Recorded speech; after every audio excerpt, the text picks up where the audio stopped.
I'm reading a book called When Time Began, and it's written by a man who, if you search on the internet for him, is quite controversial. His name is Zecharia Sitchin. And he has a different take on the creation story and where man began. And this book is the fifth book of a series called the Earth Chronicles. And I've read 1, 2, and 3, which were the 12th planet, the Stairway to Heaven, and the Wars of Gods and Men. And I didn't read the fourth book, but I was given this book by my daughter, so I thought I would give it a go, because I kind of know the history and premise that Sitchin is trying to put forth. And it's interesting. I mean, it's really interesting if you have this perception of God, and Sitchin kind of puts out that there's actually two perceptions of God. One that's very ancient, and one that we created spiritually or emotionally. And the first one, the very ancient one, is that God's actually walked with humans, that we interacted, that gods were not something that was ethereal and in the spirit world, that gods were flesh and blood, and they walked with us. And in Sitchin's studies, and his books always have tons of resources, his bibliography is very, very large. But that these gods are basically what created us. And if we look at it in a scientific sense, it's a possibility. There's a probability that it could be true, that humans were bioengineered products of another race. And I just wanted to read a little bit of the first chapter here to kind of set up what this is all about, when time began, because it does relate to our birth of a creative mind, a scientific thinking mind, a mind that started putting mathematics together, a mind that started looking skyward into the heavens and started thinking about what if. And we started questioning our existence. We started questioning the world. Where did that come from? How does that start? And Sitchin kind of puts a new twist on how that begins. But he draws it from very ancient writings from Sumer. But I did want to read a little bit of this, and if, how humans began and where humans adapted our creative intellect from, if that doesn't interest you. And I can see some people would just like to go about their daily lives and live week to week and day to day, and tomorrow what do I got to do, and some of us don't. Some of us like to question.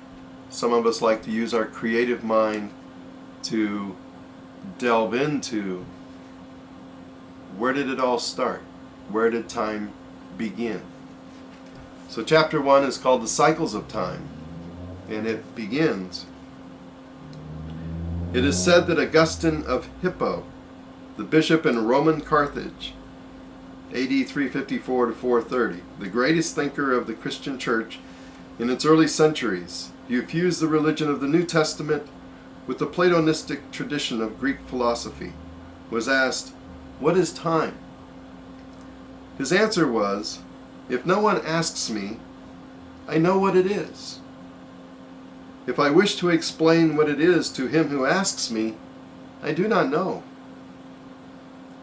Time is essential to earth and all that is upon it, and to each one of us as individuals. For as we know from our own experience and observations, what separates us from the moment we are born to the moment when we cease to live is time. Though we know not what time is, we have found ways to measure it. We count our lifetimes in years, which, come to think of it, is another way of saying orbits. For that is what a year on Earth is, the time it takes Earth, our planet, to complete one orbit around our star, the Sun. We do not know what time is, but the way we measure it makes us wonder. Would we live longer? Would our life cycle be different were we to live on another planet whose year is longer? Would we be immortal if we were to be upon a planet of 1,000,000 years? As in fact the Egyptian pharaohs believed that they would be in an eternal afterlife once they joined the gods on the planet of 1,000,000 years. Indeed, are there other planets out there? And even more so, planets on which life as we know it could have evolved? Or is our planetary system unique, and life on Earth unique? And we, humankind, are all alone? Or did the pharaohs know what they were speaking of in their pyramid texts? Look up skyward and count the stars, Yahweh told Abraham as he made the covenant with him. Man has looked skyward from time immemorial and has been wondering whether there are others like him out there, upon other Earths. Logic and mathematical probability dictate a yes answer. But it was only in 1991 that astronomers, for the first time, it was stressed, actually found other planets orbiting other suns elsewhere in the universe. The first discovery in July 1991 turned out not to have been entirely correct.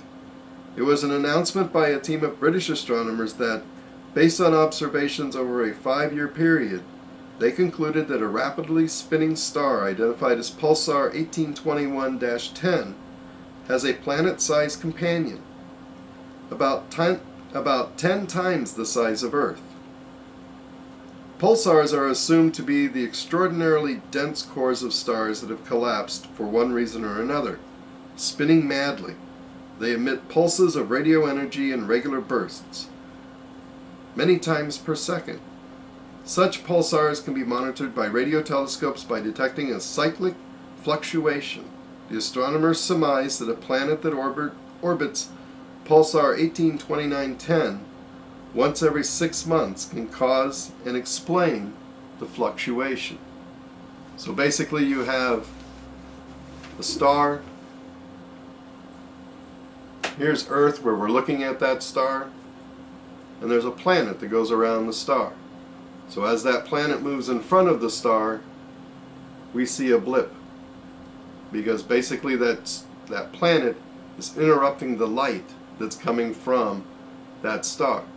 And basically that's the only way we can observe the heavens, is with light.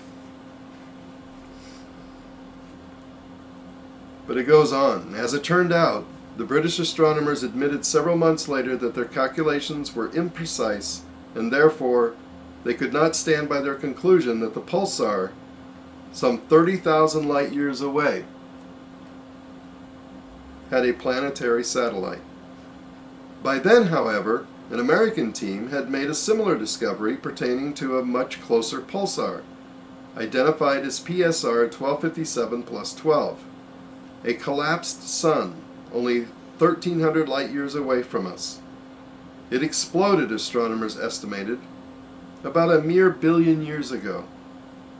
And it definitely has 2, and perhaps 3, orbiting planets. The 2 certain ones were orbiting their sun at about the same distance as Mercury does our sun. The possible 3rd planet orbits its sun at about the same distance as Earth does our sun. The discovery stirred speculation that planetary systems not only were fairly common, but also could occur under diverse circumstances. Wrote John Noble Wilford in the New York Times on January 9th, 1992. Scientists said it was most unlikely that planets orbiting pulsars could be hospitable. But the findings encouraged astronomers, who this fall will begin a systematic survey of the heavens for signs of intelligent extraterrestrial life. Were then the pharaohs right? Long before the pharaohs in the pyramid text, an ancient civilization, man's first known one, possessed an advanced cosmology. 6,000 years ago in ancient Sumer, what astronomers have discovered in the 1990s was already known.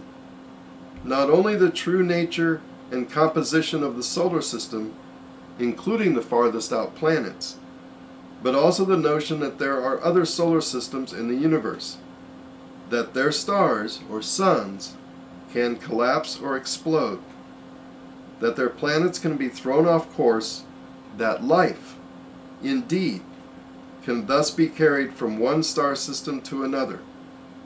It was a detailed cosmology, spelled out in writing. One long text, written on 7 tablets, has reached us primarily in its later Babylonian version called the Epoch of Creation, and known by its opening words, Enuma Elish. It was publicly read during the New Year festival that started on the first day of the month, Nisan, coinciding with the first day of spring. Outlining the process by which our own solar system came into being, the long text described how the sun, Apsu, and its messenger Mercury, Mumu, were first joined by an olden planet called Tiamat, how a pair of planets, Venus and Mars, Lahamu and Lamu, then coalesced between the sun and Tiamat, followed by 2 pairs beyond Tiamat, Jupiter and Saturn, Kishar and Anshar, and Uranus and Neptune, Anu and Nudimad. The words in this book and the translation of the names sometimes gets to me. The latter two being planets unknown to modern astronomers until 1781 and 1846 respectively, which would have been Uranus and Neptune, yet known and described by the Sumerian millennia earlier. As those newly created celestial gods tugged and pulled at each other, some of them sprouted satellites, or moonlets. Tiamat, in the midst of that unstable planetary family, sprouted 11 satellites. One of them, Kinju, grew so much in size that it began to assume the aspects of a celestial god, a planet on its own. Modern astronomers were totally ignorant of the possibility that a planet could have many moons until Galileo discovered the 4 largest moons of Jupiter in 1609 with the aid of a telescope. But the Sumerians were aware of the phenomena millennia earlier. Into that unstable solar system, according to the millennia-old Epoch of Creation, there appeared an invader from outer space, another planet.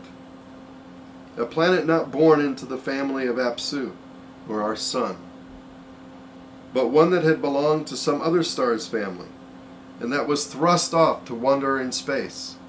Millennia before modern astronomers learned of pulsars and collapsing stars, the Sumerian cosmogony had already envisioned other planetary systems and collapsing or exploding stars that threw off their planets. And so, Enuma Elish related one such cast-off planet, reaching the outskirts of our own solar system, began to be drawn into its mists. As it passed by the outer planets, it caused changes that account for many of the enigmas that still baffle modern astronomy, such as the cause for Uranus' tilt on its side, the retrograde orbit of Neptune's largest moon, Triton, or what pulled Pluto from its place as a moonlet to become a planet, with an odd orbit. The more the invader was drawn into the solar system's center, the more it was forced onto a collision course with Tiamat, resulting in the celestial battle. In the series of collisions, with the invader's satellites repeatedly smashing into Tiamat, the older planet split into two. One half of it was smashed into bits and pieces to become the asteroid belt between Mars and Jupiter, and various comets. The other half, wounded but intact, was thrust into a new orbit to become the planet we call Earth, or Ki in Sumerian. Shunted with it was Tiamat's largest satellite, to become Earth's moon. The invader itself was caught into permanent orbit around the Sun, to become our solar system's 12th member. Sun, Moon, and 10 planets. The Sumerians called it Nibiru, planet of the crossing. The Babylonians renamed it Marduk, in honor of their national god. It was during the celestial battle the ancient epic asserted that the seed of life, brought by Nibiru from elsewhere, was passed to Earth. Philosophers and scientists contemplating the universe and offering modern cosmogonies invariably end up discussing time. Is time a dimension in itself, or perhaps the only true dimension in the universe? Does time only flow forward, or can it flow backward? Is the present part of the past or the beginning of the future? And, not least of all, did time have a beginning? For, if so, will it have an end? If the universe has existed forever, without a beginning, and thus without an end, is time too without a beginning and without an end? Or did the universe indeed have a beginning, perhaps with the Big Bang, assumed by many astrophysicists, in which case time began when the universe began? Those who conceived the amazingly accurate Sumerian cosmogony also believe in a beginning, and thus inexorably in an end. It is clear that they conceived of time as a measure, the pace setter from, and the marker of, a beginning in a celestial saga. For the very first word of the ancient Epoch of Creation, Enuma, means when. And that's just the first few pages of this book, and I'm not doing real well as far as voice and long day at school, so I'm going to stop there. But interesting stuff to think about. Are there things that we have always taken for granted? Are there things that we've always assumed, and those things change? It's been happening for millennia, that we assume things, that we take things for granted, and then it changes.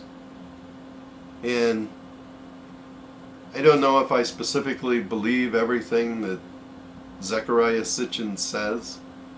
I'm not a Sitchin, groupie, but it's interesting to think and to ponder and to, go with the possibility that we began, our time began, humankind's time began because of another planet. And we're a product of that.